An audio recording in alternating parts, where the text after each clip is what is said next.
Welcome in. I hope all is well. I have a fun fact for you.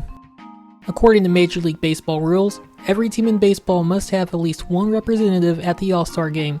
This helps give every fan base a reason to watch the game, even if it's just to root for their favorite team's representative.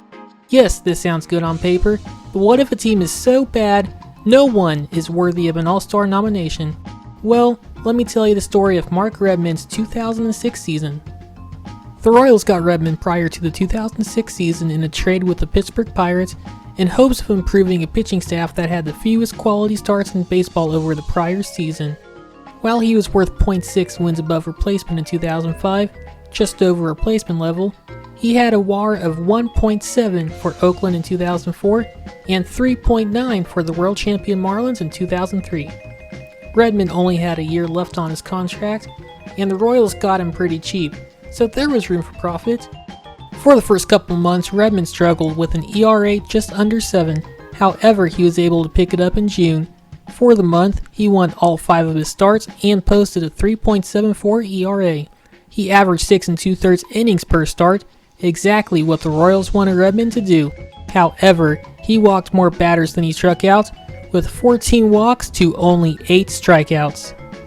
Even with a solid June, Redman's stats before the break were still mediocre. Yes, he had a winning record at 6-4, but he had a 5.27 ERA, walked as many as he struck out, plus opposing hitters were hitting .283, .354, .455 against him. To put that in perspective, Johnny Damon finished 15th in MVP voting with a similar .285, .359, .482 batting line. Despite all that, Redman still made the All-Star team as a manager's decision, selected by White Sox manager Ozzie Guillen. So, was this like that time when Tyler Huntley got voted into the Pro Bowl, where he mainly made the team due to a lack of interest from other quarterbacks? Not exactly. With fan favorite Mike Sweeney hurt and unable to participate, the common consensus in Kansas City was that second baseman Mark Grudzielanek would get the All-Star invite.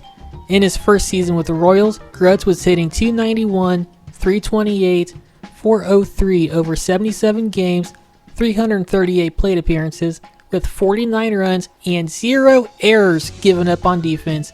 His defensive performance would later earn him a Gold Glove, but as for the All-Star snub, he was quoted as saying, "It's one of those things." Yep. Honestly, would have made a great T-shirt Tuesday. With Grudzielanek having a decent season, why Redman instead? There are a few theories, one of which is simple, the fact he had a winning record. I know, win-loss records for starting pitchers are meaningless, but Redman was the only Royal starter with a winning record. He had a 5-4 record when announced, but improved to 6-4 thanks to a start before the All-Star break. That record seems decent, I guess, when placed alongside the other All-Stars. Another theory had to do with All-Star manager Ozzie Guillen, who happens to have a connection with Redman. Ozzie was the third base coach for the 2003 Marlins, whom Redman previously played for. Let me remind you, Redman was a manager's decision for the All-Star game, so it is very possible Ozzie decided to include a player he was already familiar with. There's another theory that has to do with roster construction, and that Redman was selected to add another lefty to the bullpen for the game. If that was the case, I'm not even sure Redman was the best lefty on the Royals. If the argument for Redman's All-Star appearance was to add another lefty to the roster, why not select Jimmy Gobble instead? No, he wasn't pitching like an All-Star either, but his stats were at least more presentable. Over 50 innings pitched prior to the break, primarily in relief, Gobble had a winning record and an ERA almost a full run lower than Redman's, which happens to also include a solid June where he had a .225 ERA. His 41 strikeouts in 50 innings is not just decent, it's more than Redman in 32 fewer innings.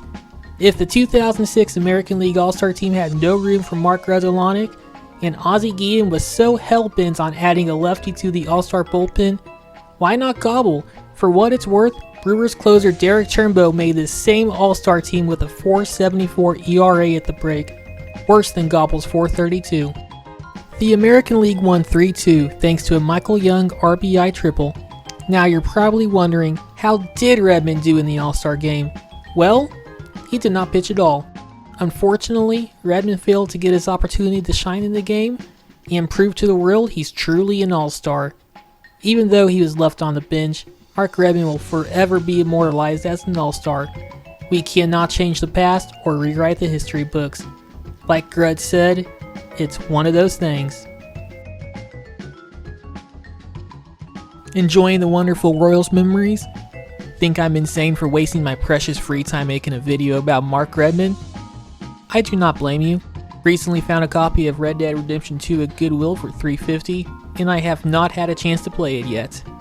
I could easily be playing that, but instead I'm making these videos on my nugget of a laptop.